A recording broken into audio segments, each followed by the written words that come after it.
You had an opportunity to see some of the footage with the interviews with Mr. Watkins from 2007, 2008.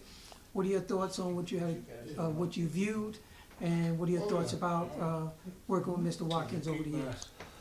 Outstanding footage of the interviews. Uh, some of the individuals that had participated with the Ripley Nats back in the past from '68 and from out in Elm Corps. Some of those players, I recall some of them. And we used to travel. We had a traveling team that would travel from Manhattan to Long Island, Elm Court to play out in those tournaments. And some of those guys would come in by train, some would come by car, but we would always get there and have a great time. Mr. Watkins was a good coach.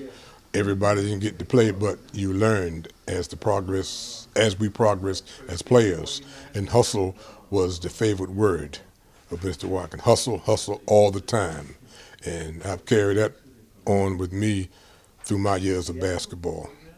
Excellent. Now, from what you saw, what do you think were some of the messages that Mr. Watkins wanted to share with the community? What do you think his intent was in terms of producing such a video? What do you think his thoughts were? My thoughts on his view was to get the community involved in everything that your children are involved in.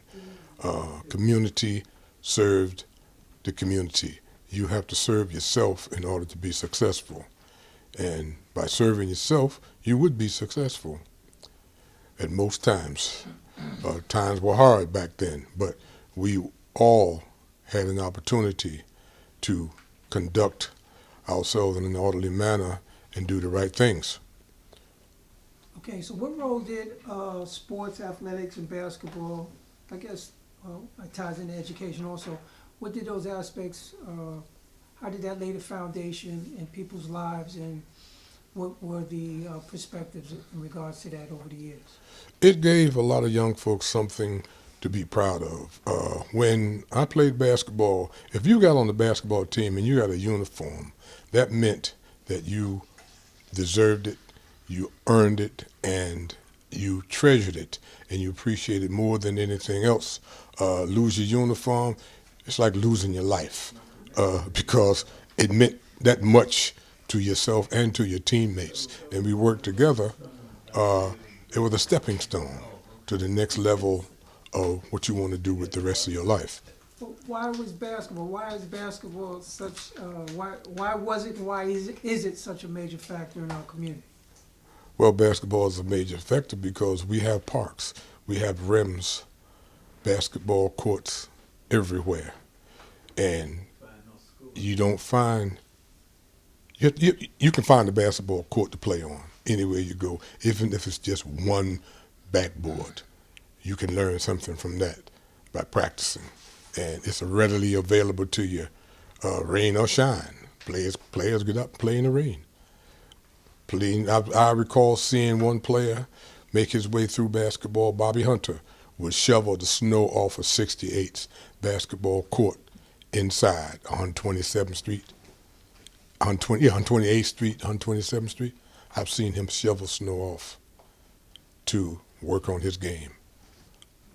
That's something else. Now, maybe in another week or two, or maybe next month, we'll have opportunity to do an interview, something at length. But for the time we have, two questions for you. One, who were the other major influences in the New York, New Jersey community in terms of organizing events and coordinating youth activities? That's number one. And number two, what do you think Mr. Watkins' legacy is in our community in New York? The other, hold on a second. Basically, who are the other people who were organizing events, organizing youth activities around the city, and just in terms of an acknowledgement of other people who were involved at that time over the, I guess we're talking 50s and 60s? Yeah. 60s. Okay, I got you. Anyone else you might want to mention from that era? I recall a man named Donald Gray.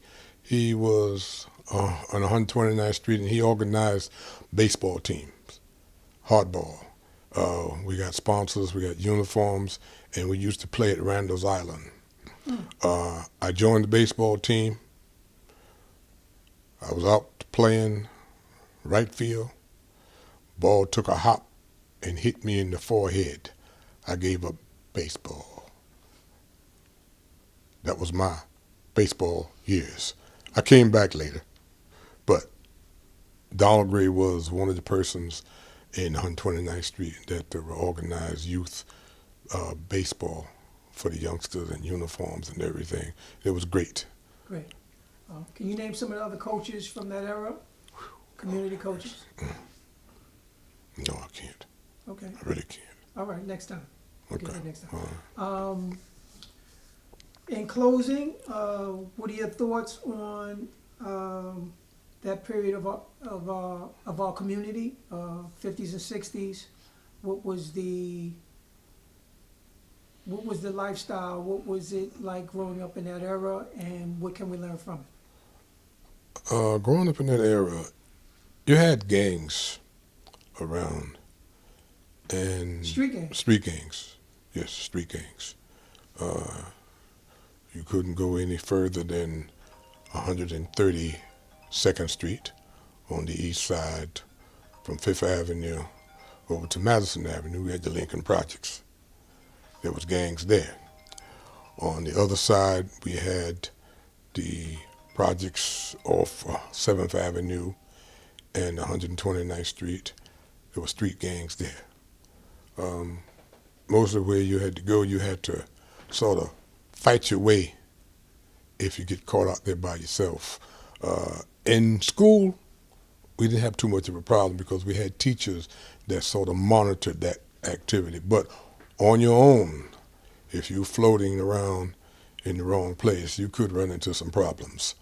Okay, with so how street did you gangs. survive it? How did you navigate that?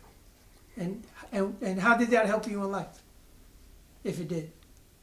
I survived by being able to run faster than the gangs. And sometimes I'd get caught. I'd take a beat, but I still survived, regardless.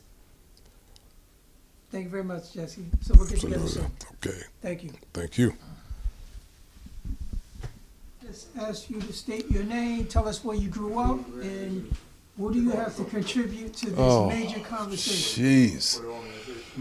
I'm different. I'm from Tallahassee, Florida. My name is Ego Hayes, from Tallahassee, Florida. Excuse me, I'm sorry, excuse me. Excuse me 1 second, please. Excuse us, thank you. All right, if you can start over. Oh, my name is Ego Hayes. I'm from Tallahassee, Florida. Went to Lincoln Elementary and High School. Was the state champion in basketball, 1956. Had a scholarship to a number of schools, but I ended up at Southern University at the final moment. And there's a lot that led up to that. Sure. And I was an adventuresome kid. At 5 years of age, I was caddying at the golf course.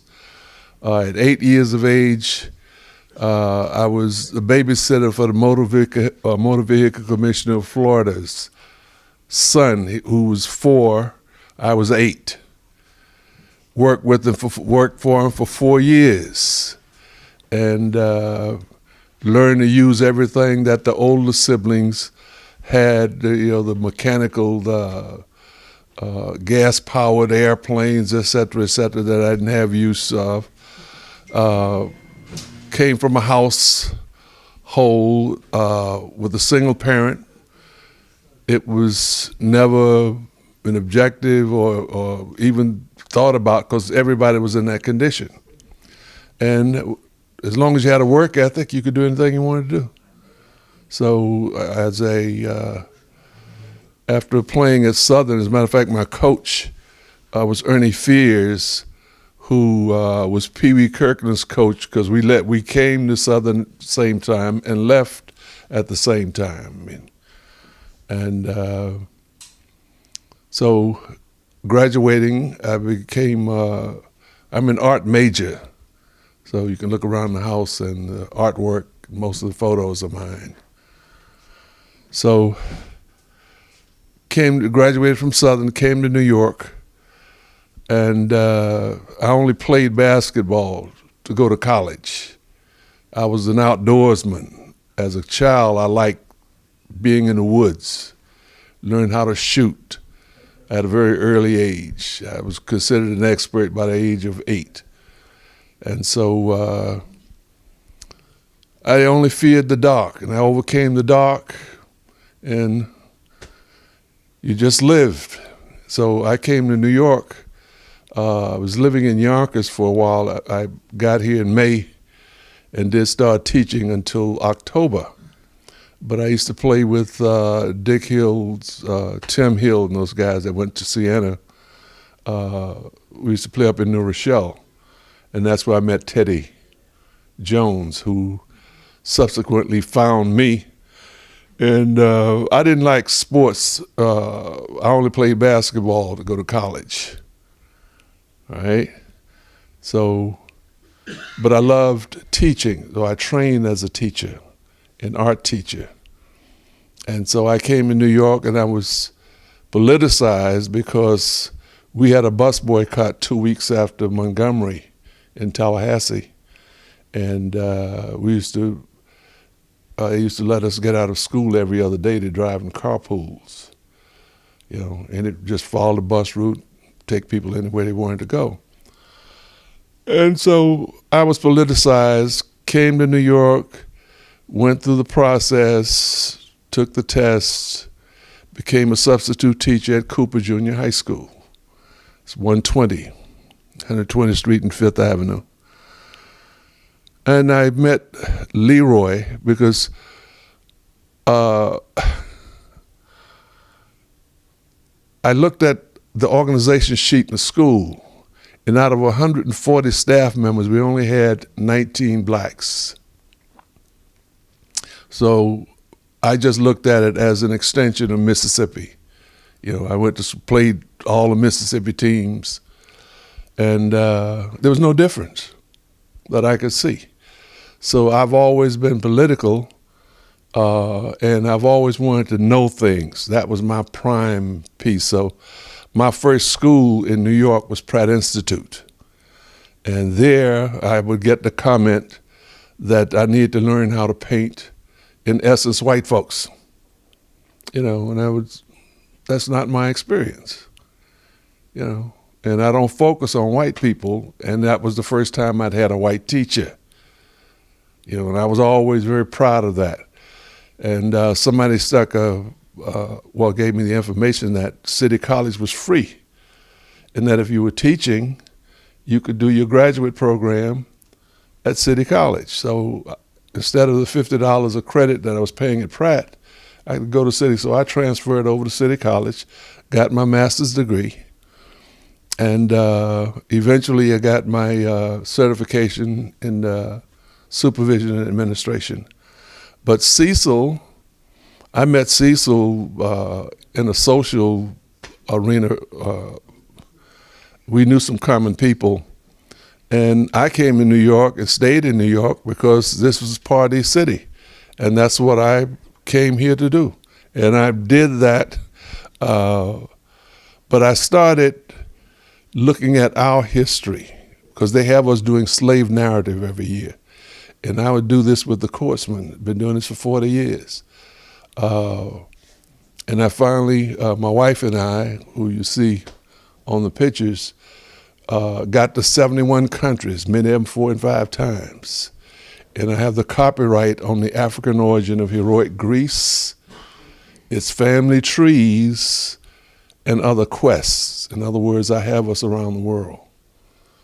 And to document that even further, I've got the genetic origin of white folks.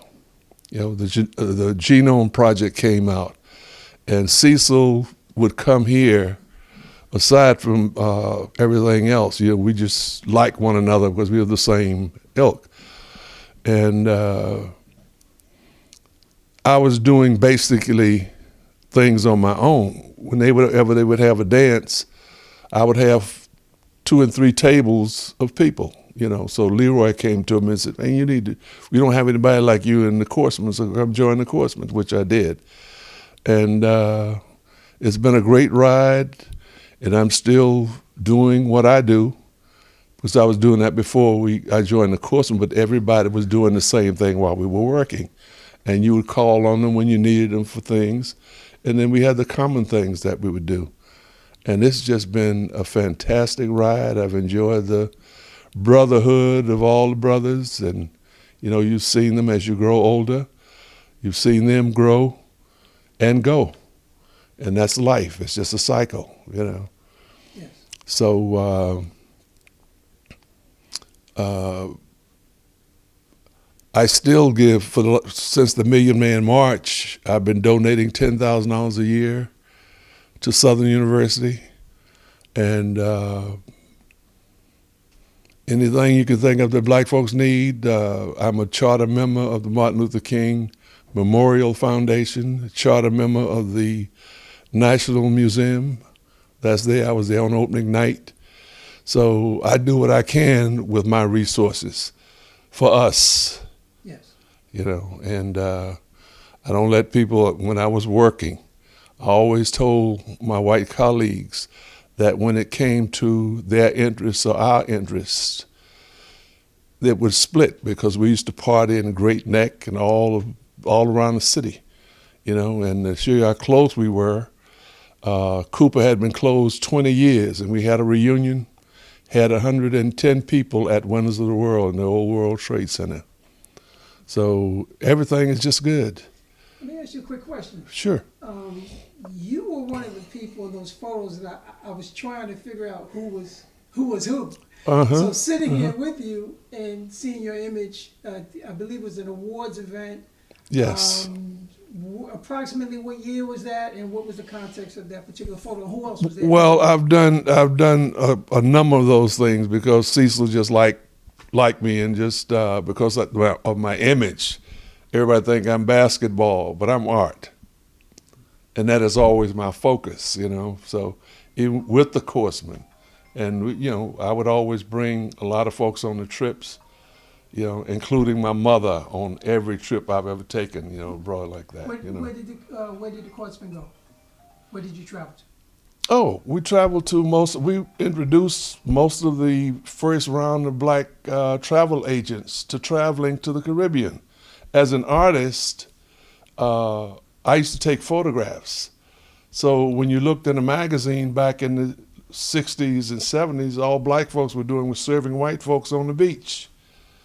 So as we would go, I would have all these athletes and these fabulous ladies on the trip, and I would take their pictures, and my kids would see those on inclement weather days, and after school, the auditorium would be full of kids, man, and they saw it.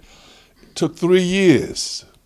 Every place I went, I saw our kids, and people just started traveling. A lot of the first people that traveled with us became travel agents, you know, because as we did subsequent trips, you would go in and you see these black folks, and you don't remember me? We were on the first or second trip. So, you know, it's made a difference. All right, now, hopefully in the near future we could come back and do a much longer interview.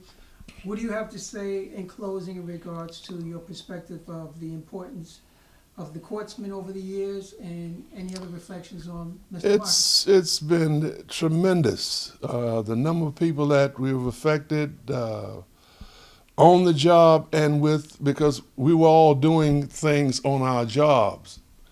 And you know, with Floyd, with the center, myself, I was a public school teacher for 31 years, you know, and a supervisor. I've taken kids to Disney World that had never been out of the city before, you know. Couple of trips. Used to take kids up to Canada. You do what you do as you're a teacher, you know. And for a while, I was the creative arts coordinator for District 5. And we'd do these week-long or 2-week-long pieces at the Armory. The Armory would be filled with artwork, you know. And Does that continue today, or is it? no, because as they tricked us into leaving Manhattan, going out, because my kids started to show up out on the island, you know, up in the upper Bronx. I bought here, and I used to bring pictures as my wife and I was renovating this building to show to the kids that you could buy these buildings, fix them up with sweat equity. That's what they were doing downtown, you know. And so I'm still here, and they passed by and said, man, you're still holding on, they're taking Harlem. No, the Amsterdam used to have a very thick real estate section offering houses for no down payment, $300 a month for Queens and elsewhere, and we fell for it. Now they've done this all over the country. You know, if you don't know the statistics, I go back to my hometown, I don't recognize it. And I've had kids that are working for areas like Verizon. You're not afraid to live here? My own people? I've never been afraid of my own people. When I came, they were using heroin and cocaine mixes. Kids used to sit up in the classroom trying to shock me by pulling up, because the septum was going in their nose, pulling a pocket handkerchief through it. You know, so the things that you see, you know, it's just what black folks taught us, that people beat you down by capturing your mind and giving you all these negative stories. So when I used to hear kids saying, you know, I don't have a dad, I didn't have a dad living with me either. Never did. You know, I was in reform school for 1 year and 8 months, and I realized I was a smart kid. I learned how to study. I went from grade 6 to grade 10 in 1 year and 8 months. And I got out and became an honor student. I've always kept a B+ average just so I could get out of, I didn't know how I was going to college. And my sister said, and with all that height, I hadn't even thought about it. So if you played basketball, you get a scholarship to go to school free. And I used to go on the college campus, on A&M's campus, and knew Jake so well I could get the keys, go and get the keys and open up the old tin basketball stadium, you know. And that's how I got in my game, playing against the college guys. So my last year, we won the North Florida Regional and the state championship. Wow. And went to Nashville, Tennessee, and played in the, you know. That's great. Yeah. Well, we'll have to try to come back soon and have some time to talk with you. Thank you so much. Oh, you're quite welcome. Okay, just give us your name and tell us your thoughts on the video we just had a chance to take a look at.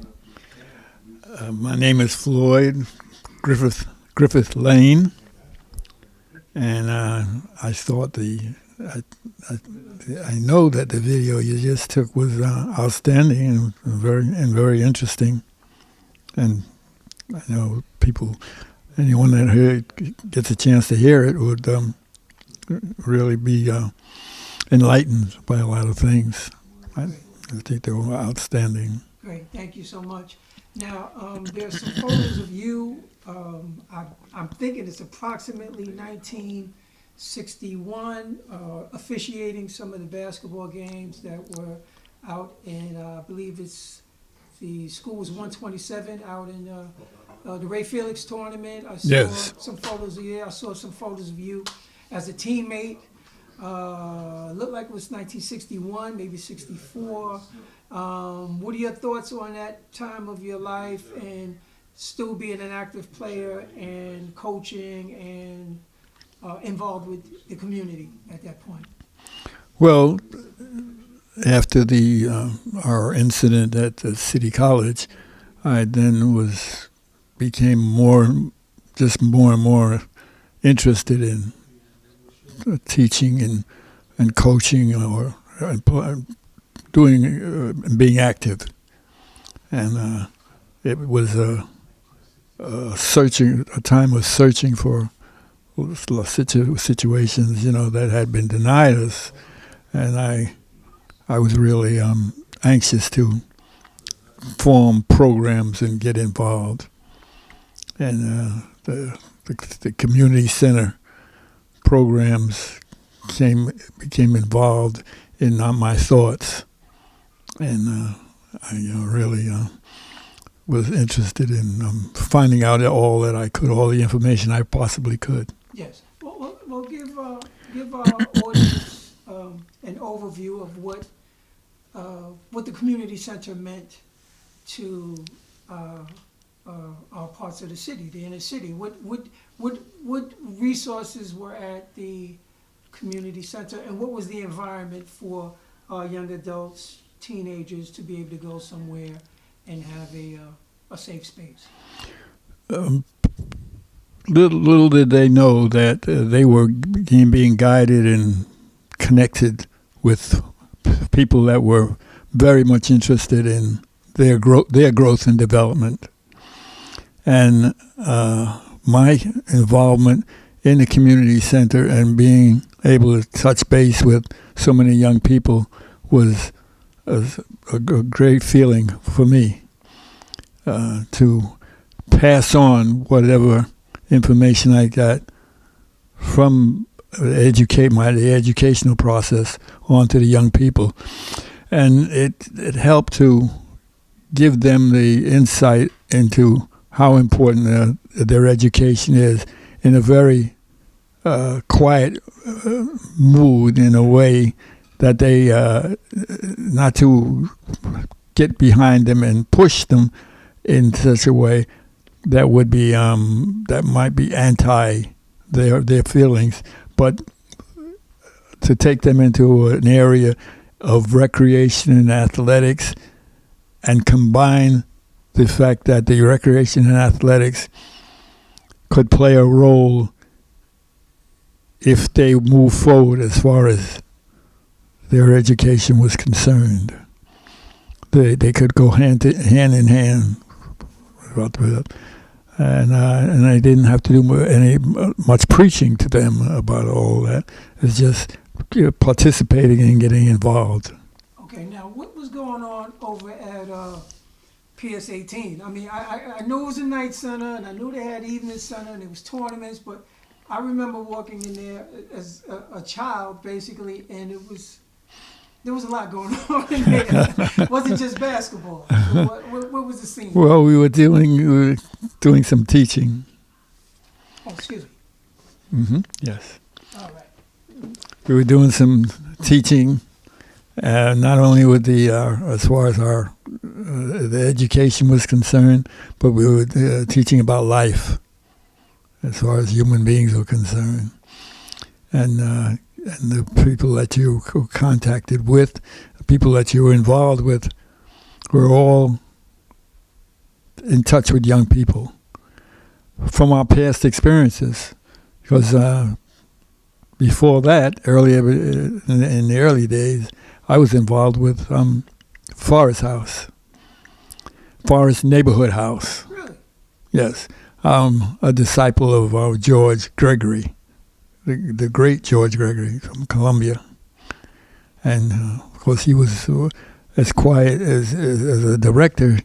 He led what I thought was an overall great program for all of us at the time, but never emphasized the fact that he was known as an All-American as a basketball player, and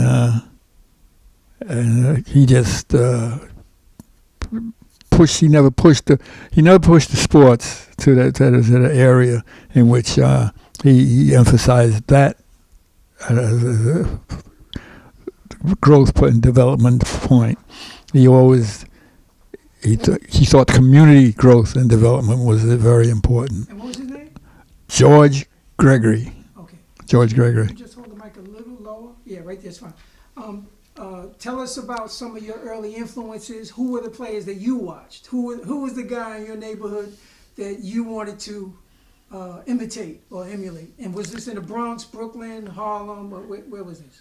Well, in the Bronx, living on Prospect Avenue in the Bronx, I went to Forest Neighborhood House.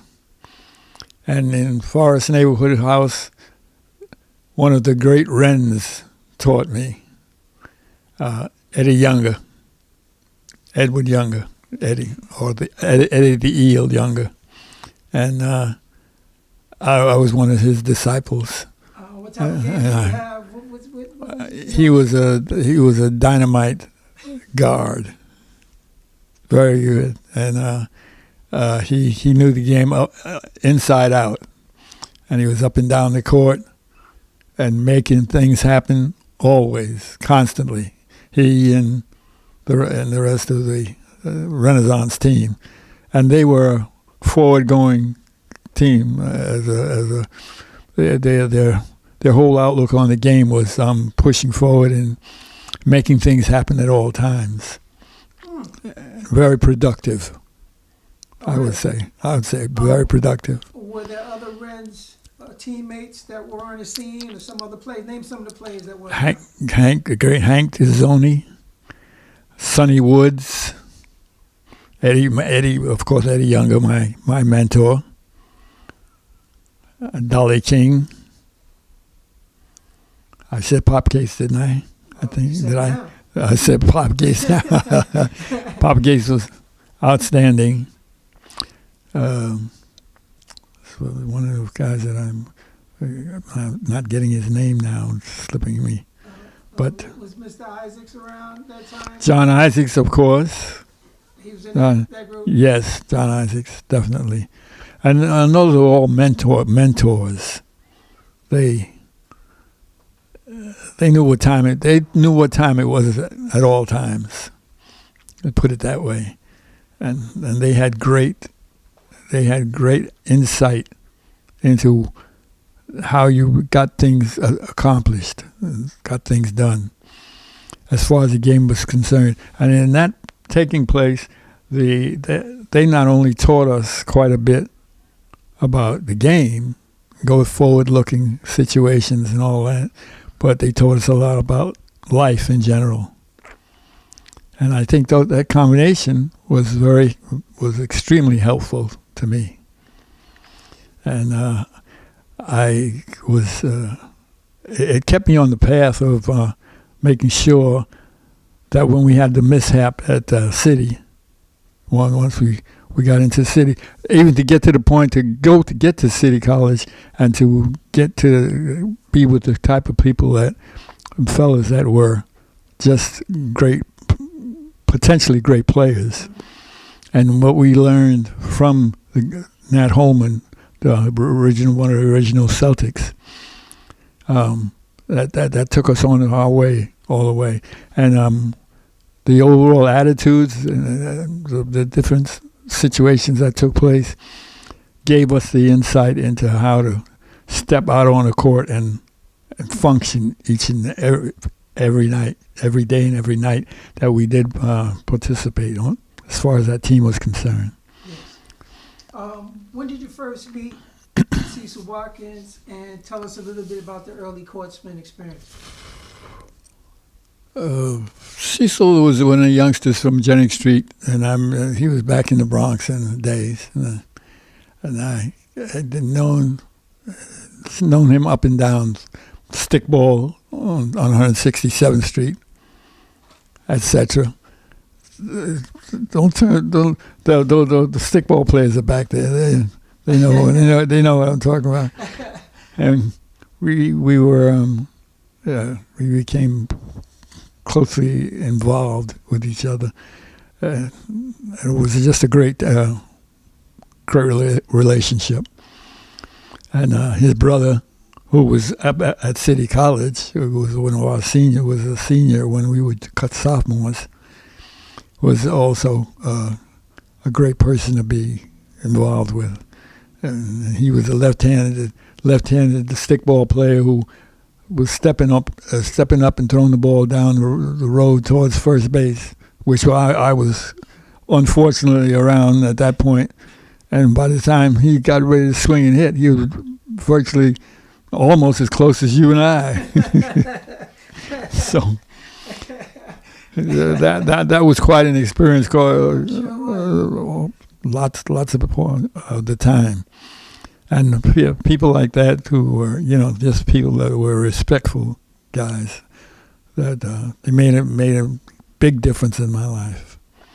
and they called me when we had our incident at that city college in which the basketball scandal came about.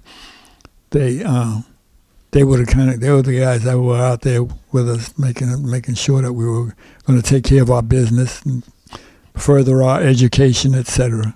Going down the line, and that made a lot of difference to me. Excellent. That is great. Maybe at a time in the near future we'll have more time. But I have to ask you about this. Some time ago, I had a chance to spend some time with Mr. Isaacs, and he talked about, if I remember correctly, he was coaching a Harlem YMCA team of teenagers. And he said that he arrived at practice 10 minutes before practice time, and two of his very good players, the players were playing a pickup game, 3-on-3.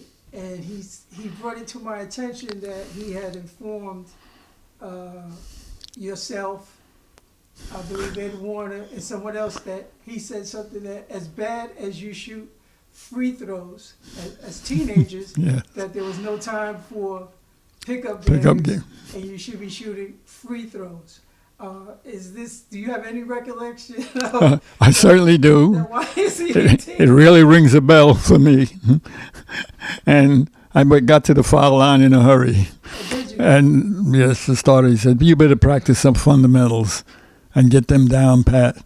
And one of the things that's happening is you're going to keep going to the basket and drawing people to you, and you're going to get banged around quite a bit, then that means you have to shoot fouls. And if you're going to shoot fouls, then you want to make them. And practice makes perfect. Please tell us a little bit, in closing, a little bit about those YMCA years, your teen years of playing. Did he say Ed Warner was on it? Was Ed Warner, yes. Ed Warner and Rabbit Walthour, the great Rabbit Walthour. Okay, hold on.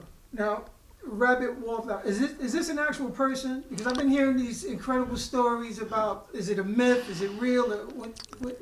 I played with Rabbit Walthour, and Rabbit Walthour was my recruited me to transfer from DeWitt Clinton to Benjamin Franklin.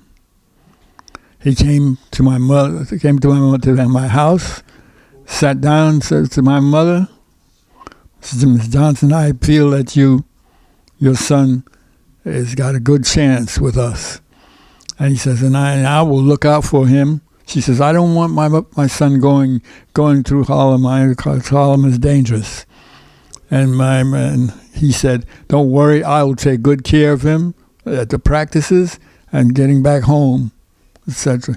You don't have to worry about him. He'll be with me most of the time. Was he your age? Was he older than you? He was, I think he was a year younger than me. Well, A obviously, year or so younger. obviously, he was younger than you? I believe so, yeah. Obviously, he was a young man of some great character. He was very forceful and very adult acting. And he said, Mrs. Johnson, you don't have to worry about your son. I will take good care of him when I'm down at the Y and make sure he's back home after we finish practicing. And after we play our games, I'll make sure he gets home or gets on some kind of traveling gear place area that gets him home, make sure that he's straight home and check and call the house after he gets home. All right, Chief. All right. What type of game did he have? Because I've heard some incredible stories. Please set the record straight. Robert was the original guard. He was the original guard for any of them, for Cousy, for all the best guards that were Jerry West, etc., etc. He could do it because he could do it, put it wherever he wanted to put it, and he could put it through the basket. And he had at that point, he had a great two-hand set shot, over-the-head set shot. And he could put it through the basket. And he could take it to the basket and go in there in the crowd. And when he got in there and they all pounced on him, he could find the open man on his team to drop that ball to. He could size up the court, look it over, see what was going on, what was happening, make his drive to the basket, somewhere like I've seen you do any number of times.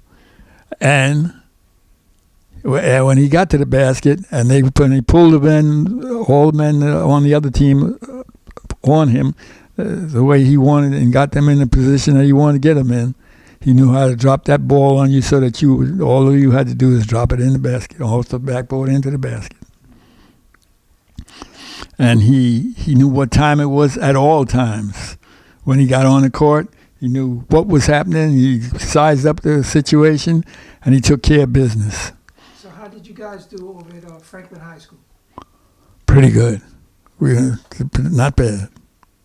We won the playoffs, and I don't say we didn't win. I don't say we won championships, but we always were in good situations as far as the playoffs were concerned. What other coaching influences, what other coaches were you involved with? And, maybe the next time we sit, you could give us a little more details about your playing years. But what other coaches, who were your mentors? Who were the other coaches around, influences around? Well, someday we'll talk about Eddie Younger, the great Eddie Younger, who was my coach at Forest Neighborhood House, and who was a great Renaissance player, one of the great Wrens of his time. And he was my mentor. And I'm very much influenced by him as a person, as a coach outstanding, and a lifelong friend. Beautiful. Eddie Younger. Beautiful. One last question. Yes, sir. I've heard of this young man who went by the name of Miles Deutsch. How were you introduced? How did you meet one another? And what's been your relationship with him going back to the PS18 year? How we met is a mystery, is a wonder for me. As a Catholic, can't remember it. It was it had to be on the blocks on 166th Street, because he lived in that area, and I lived on the Prospect Avenue area, which was on the same line as where we lived in the Bronx. And I think I watched him play a yard, and I think I kidded with him a couple of times about us playing little older guys playing the younger guys. And then he came to the centers. He came to the Forest Neighborhood houses, if I'm not mistaken, and he'll be able to fill you in on all those things. But he was he was a tough player. He had the girth and all that to do with the job. And I think so some of the information that he got from it, that we shared, that he learned the game, and he developed developed tremendously. And his record speaks for itself at the college that he went to and what he continued to do. So he's a tough player. I mean, when he went to the basket, that was an adventure, and Sure. and playing the game, and as far as playing defense is concerned, he was outstanding defensively, and he got his fair share of rebounds also. But he's not that tall. No, but he's husky. He was husky, and he could spread out. He spread out, and he could make some space so that he could get that ball. Gotcha. Yeah. One of the old timers in Patterson told me that the people in the Bronx did not have to go to Madison Square Garden if they wanted to see good basketball. They told me that all they had to do was go to PS18. What was the impetus of those type of ball players coming to the Bronx and coming to those gymnasiums at that period of time? We were playing good basketball, good at getting. Our coaching was very involved, and the teams we were playing against were very experienced. Community center teams. Different fellas that played for community centers and also had played for their institutions, their schools. So they were experienced. We were playing a lot of experienced people, and with that, of course, our fellas got a chance to learn quite a bit. Were you involved with the Broman League? Yes. From time to time, we came to the Broman League also. And what was that? I mean, tell Bronx, us, you know, Bronx and Manhattan League. It was down at Wagner Center, and we played there, and that was a very involved league with a lot of involved teams, and I think we held our own pretty well. So from what I hear, Yes. understand it. Yes. Well, we're going to ask Mr. Dortch to come over. Hold on 1 second. Yes. I'm going to ask Mr. Dortch to come over. Excuse me, I'll just step right through here a minute. Okay. And we had a ceremony up in Springfield, Mass. And we had a great assembly of people that came out to celebrate. And come on, Mouse. And we had gave a Lifetime Achievement Awards, presented them. All right. This is presented to you, Coach Lane, Mr. Lane. I can hardly Lifetime hold it. Achievement. Yeah, it's a little heavy. And I'll read it. I'll read it. And it says, presented to Floyd Lane, Master's Experience Lifetime Achievement and Community Service Award, Springfield Master's Experience, Building Bridges Institute, November 23rd, 2019. And we just wanted to make sure that this got to your hands, into your hands. And it was a great assembly of people. And Miles Dortch also received Lifetime Achievement Award. Congratulations to you also. And thank the two of you for so much for bringing so much to so many people, athletically, educationally, culturally, and just can't thank the two of you enough. Thank you very much. This is an outstanding award. Really appreciate it. And hope to keep on doing what we've been doing. Thank you very much. You're certainly welcome. You're Thank certainly you. welcome. Thank you. So let me hold on to this. Yes, sir. And you can hold on to this. You can have the seat right here, and I'm going to get the door. All right, Mr. Dortch. The mic is on. The mic is definitely on. Okay. How you feeling today? And we had a chance to look at the video with some interviews with Mr. Cecil Watkins. What are your thoughts on those years and your experience with Pro-Am, Courtsman, and some of the elders that were on the video? Well, I have to say, watching that video, we think we know a person, and we realize that the people who were in front of you were more than just people walking through the neighborhood. And I find that Cecil, the Floyd Lanes, the Teddy Joneses, all the people who were in front of me, who pushed me, and I never knew it. The things that they have done for this community, and it's unfortunate that the community center was more than just a place to come play basketball.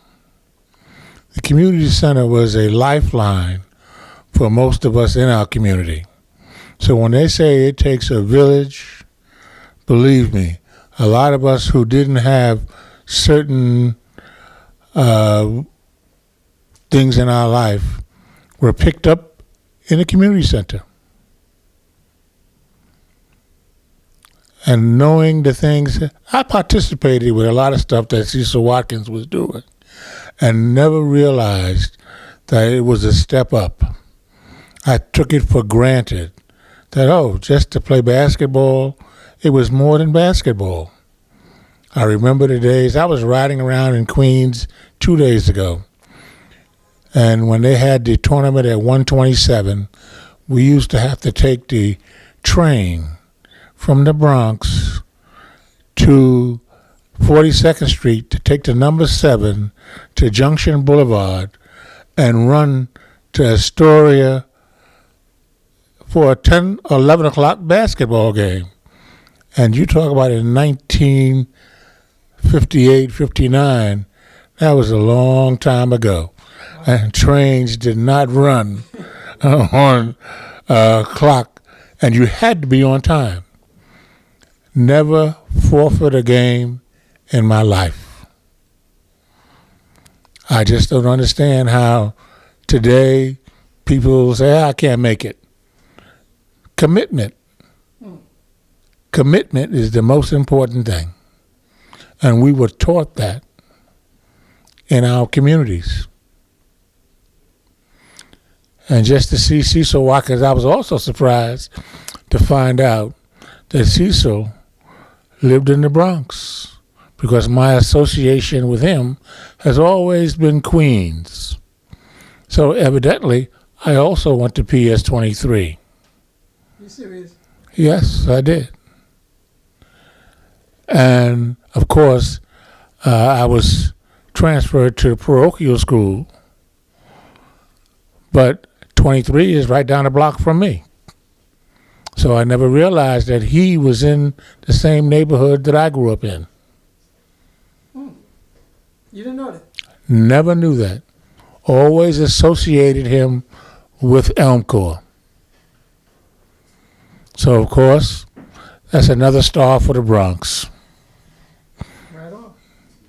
Right on. Your early coaching influences, people you watched. Who were the players that you watched playing, and who were some of your early coaches?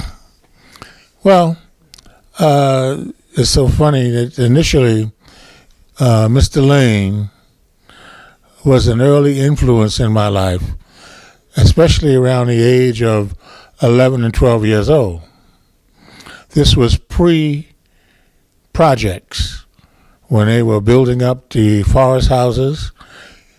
He was working at the Forest neighborhood house, and I used to come through there to play in the community center. Basketball wasn't a priority at that time, because in those days, you played everything. You played stickball, basketball, you played baseball, no matter what it was, because they had street games too. So Forest Neighborhood House was just what it says, a Forest Neighborhood House. And we all congregated there. And he was one of the first influences that I met. Being able to go into the gymnasium. As an 11, 12-year-old kid, you're just running around, trying to participate in all the games. And that's what you did, because it was a neighborhood, and we all participated from the neighborhood. Very good point. Who were the players that you watched? Maybe someone you tried to model your game after, a local guy. Maybe we've heard of him, maybe we haven't. Who were some of the guys you grew up watching? Maybe somebody 4 or 5 years ahead of you. At that time, I didn't become interested in basketball on that level until I got to be about 16, and we used to play in a tournament in the Bronx. Mr. Lane had a pro tournament, and all the players that used to come from every borough, Bronx, Brooklyn, Manhattan, and I've seen people that said, oh my God, these were fantastic athletes. By name, I would see them play. I remember the St. John's Flashes that used to come from Brooklyn.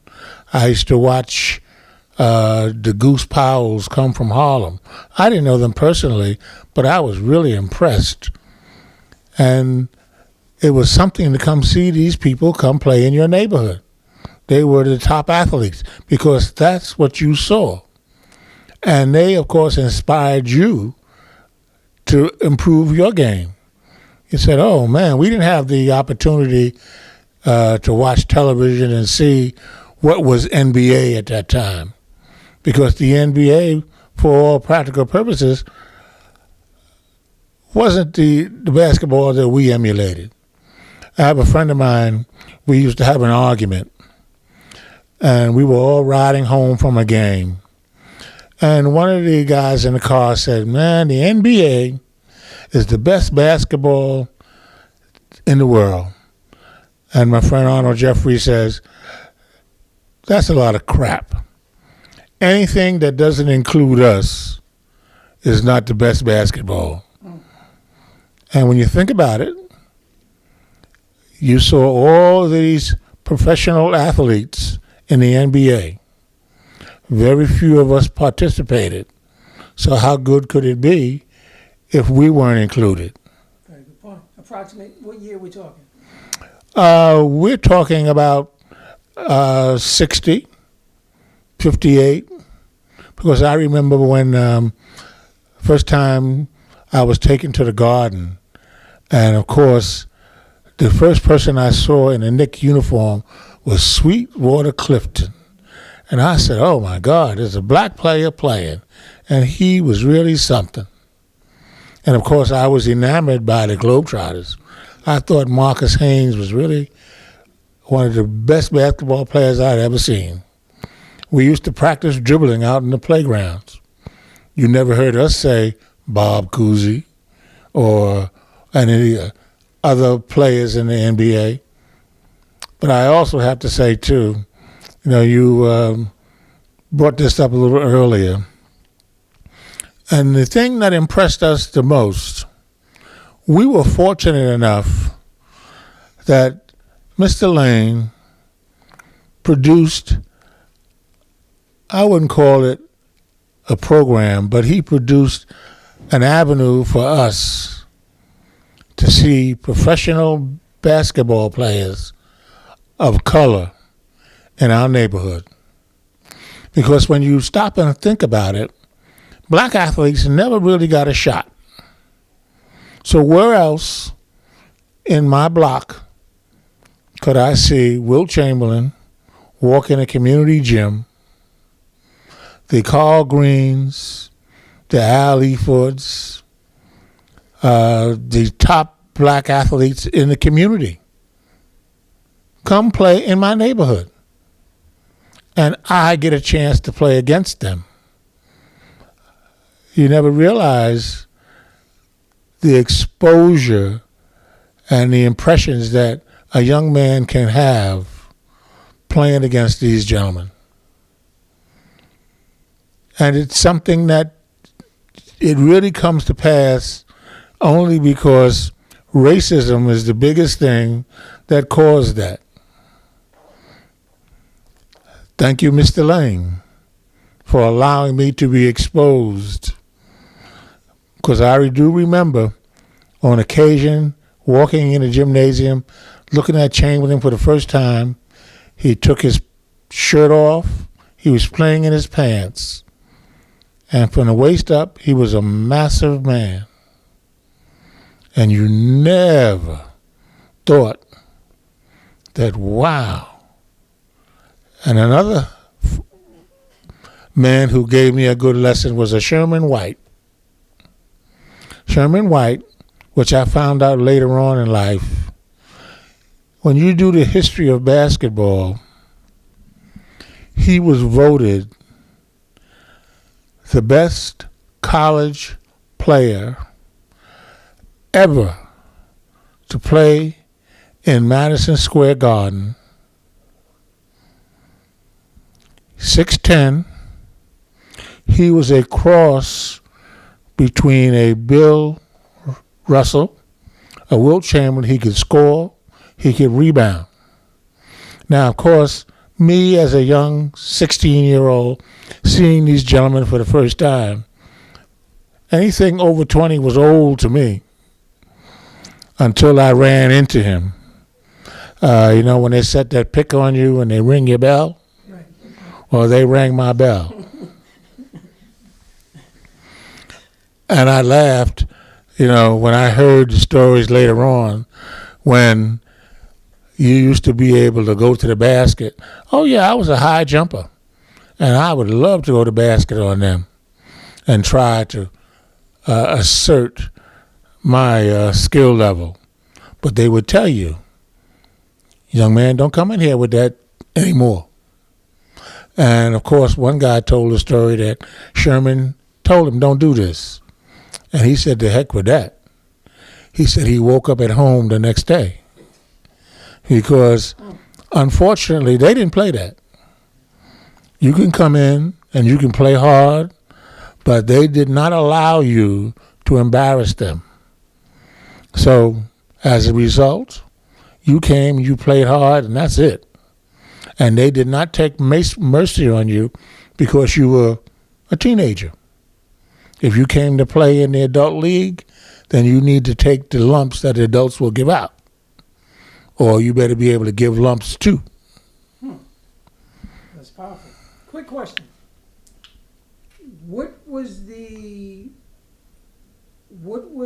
foundation, what was the exposure that allowed you to go from public school to parochial school, and how was that adjustment athletically and academically? Well, when you also look at the times in our communities, the family influence was important. And my grandmother decided that she wanted me to have an education, which of course she thought the parochial situation was the best education for me. So they took me out of PS 23 and put me in St. Augustine's parochial school. What year was that? I mean, what grade was that? I went from the second grade to the second grade in parochial school. I thought you didn't. I thought Cardinal Hayes was your first. No. I've had parochial school experience from the first, second grade through 16. Cardinal Hayes was another world unto itself. But I had parochial education all of my life. I cannot imagine you at a Catholic school with the uniform coming down the street and I mean, what was that feeling like? I mean, this is news to me. I always thought you was a public school guy. What were your thoughts? Well, And how were you looked at in the community? oh, as far as the community was concerned, you never brought that experience home to the community because the only people who controlled that part of your life was your parents. You went to school, you did your work. Now, when you got into the streets, it was never a factor because when you're in the streets, you have to survive just like everybody else. They don't care where you went to school at because on the totem pole, you have to hold your own. So if you're on top of the totem pole, nobody will mess with you. So it works out. All right, tell us about Cardinal Hayes. Oh, Cardinal Hayes was another experience. You know, you want to, that's also a family experience. I know I lived across the street from Morris High School.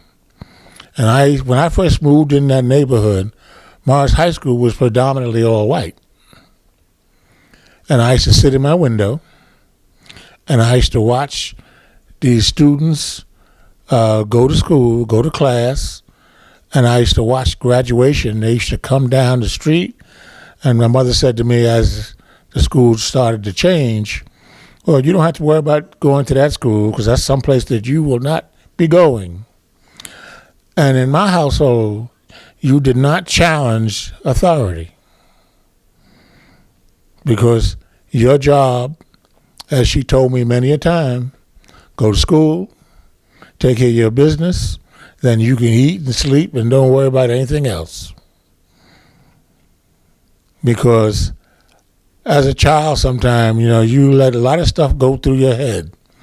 I used to always tell myself, I live in a household with a 5-room apartment. And I had chores. So I had to clean the kitchen and the bathroom, wash dishes after every meal. So I used to always wonder to myself, and the key word is to myself, because you could never let it out. How come there's 3 adults in this house. Excuse me, 3 people in the house, and I got to clean 3 of the rooms, and they don't have to do that. Not thinking that I'm eating, living free, rent's paid, no problems. But of course, as a 12-year-old, you can think anything you want, just as long as you don't say it. And when I first started playing basketball, I was about 13, and I was going to a game, and I got up and said, "Mom, I got a game." She says, "You have a game in the kitchen and bathroom before you go anywhere. I want 2 coats of wax on the floor. I want the baseboards washed. I want the sink and everything washed down. Then you can go to your game." So if my game was at 9 o'clock, that should tell you what time I had to get up to get to the game. So there was no such thing as you getting away with whatever you want to do. I used to wish I had sisters and brothers so I could share this stuff. But again, that's what life was like. Absolutely. Tell us about your college experience going out of state and being away from home. Oh, I couldn't wait to get away from home. Especially in terms of the college experience. Growing up, you watched people that you played basketball against go away to school, and you always looked at that as a positive experience. So as a result, you were looking for that scholarship, and you would like to hope that you can go to school for free. In our day, you never thought about, Division 1, 2, 3. That only came about when people started talking about money. But anytime you can get an opportunity to go to college, you always wanted that experience. Quickly, your teammates, your Falcon teammates, the coach, players that went on to Texas Western, just fill us in on some of that stuff for those that don't know. Well, fortunately, we used to play in the night center. Myself, Which center? PS 120. Mr. Lane was the center director then, and we were there every night going at it. So Hilton White was one of the workers there in the center, so he organized us to what became the Bronx Falcons. And we were on his first team. And it turned out that he created a group of young men who for 60 years are still friends. Basketball in and of itself wasn't about who was the best player, because he created a group of guys that wanted to win basketball games. And we had talent, but the talent never took over from jealousy, because when we walked around to play basketball, we came in as the Falcons. Now, what he did, most of the guys, I'd say 90% of the people that played for the Falcons went to college. 90%. 90%. And it may seem like an extraordinary number, but what he did was, initially at the black schools, he would take the guys down south. A few of them went to A&T, Benedict, Winston-Salem.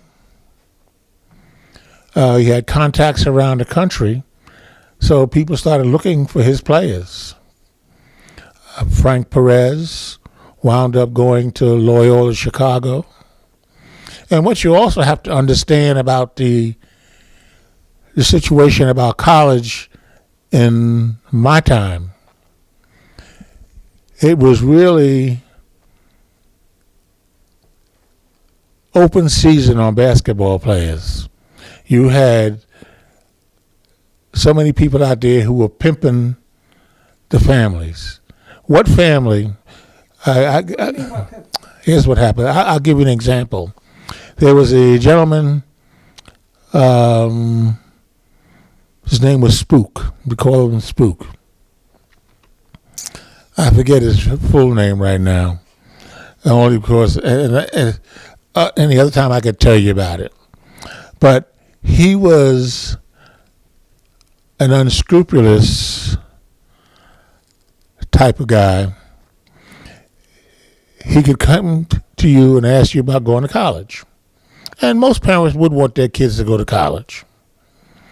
So at that time, there was the restrictions as they have now with the NCAA and the rules and whatever. They weren't that tight.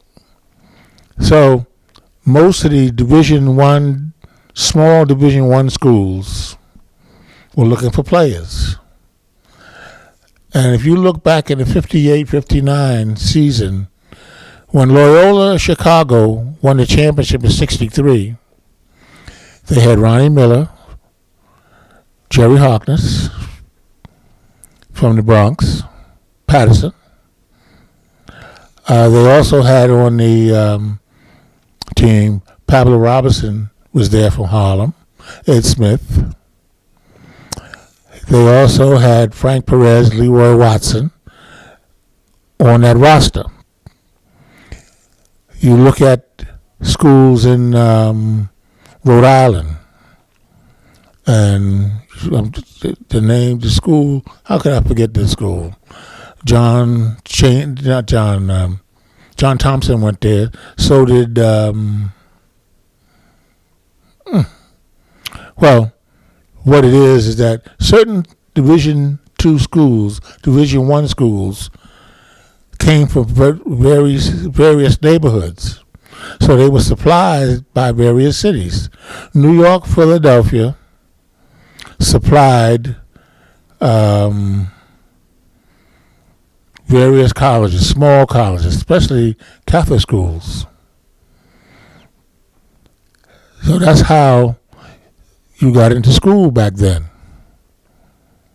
Oh, God, I'm sorry, I can't think of his name. It'll hit you later. We can get that next time we talk. Lenny Wilkins. Oh, Lenny Wilkins, sure. Lenny Wilkins from Brooklyn. See, all of them went to Providence College. So when you look and see where these guys came from, that's how they were recruited. Certain cities supplied certain areas. So in the Catholic school areas, the Reliables, which was a team at that time, supplied a lot of players to Loyola Chicago. They had about 10 or 12 of them.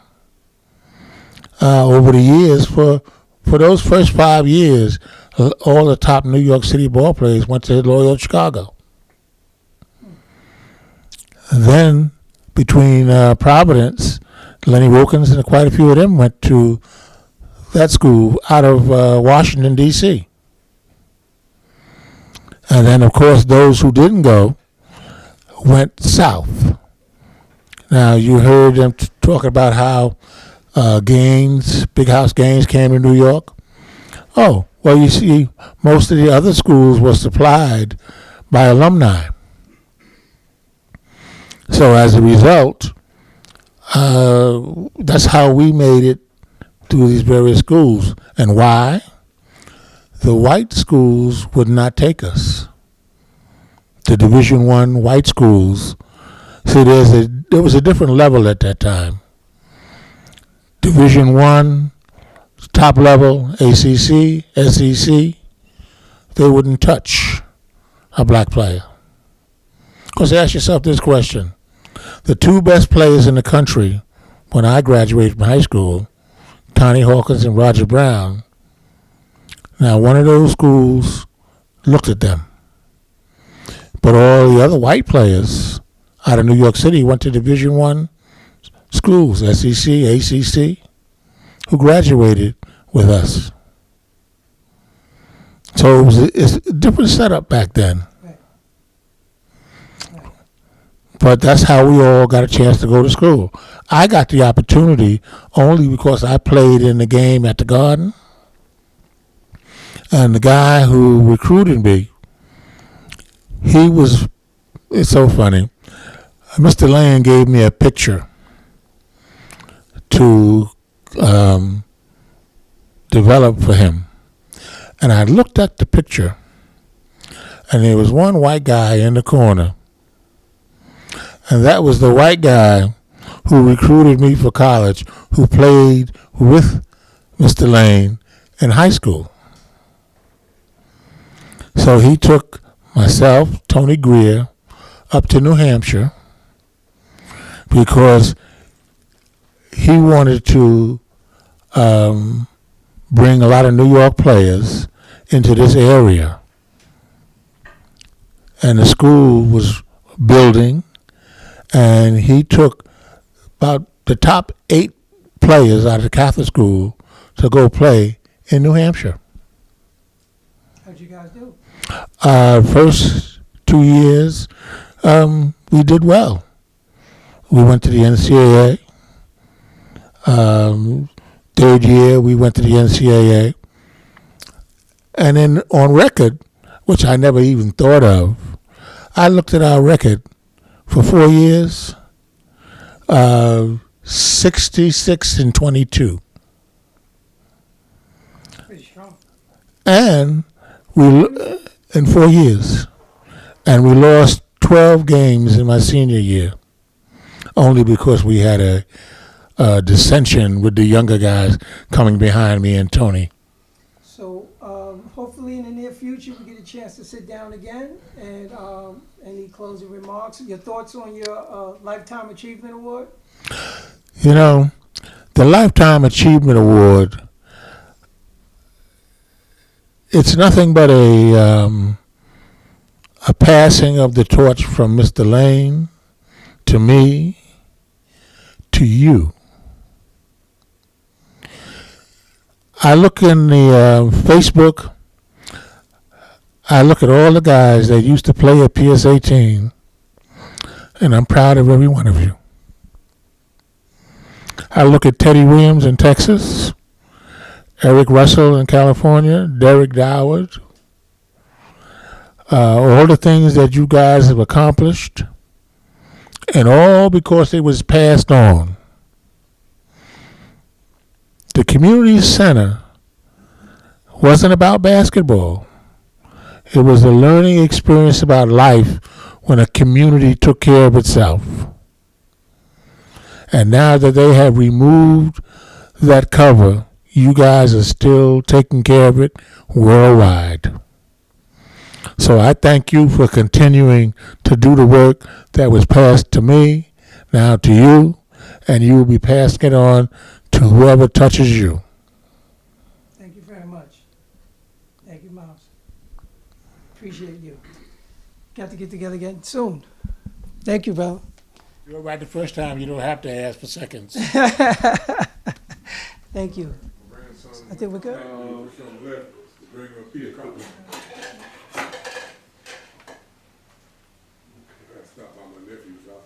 Stir him up from the bottom.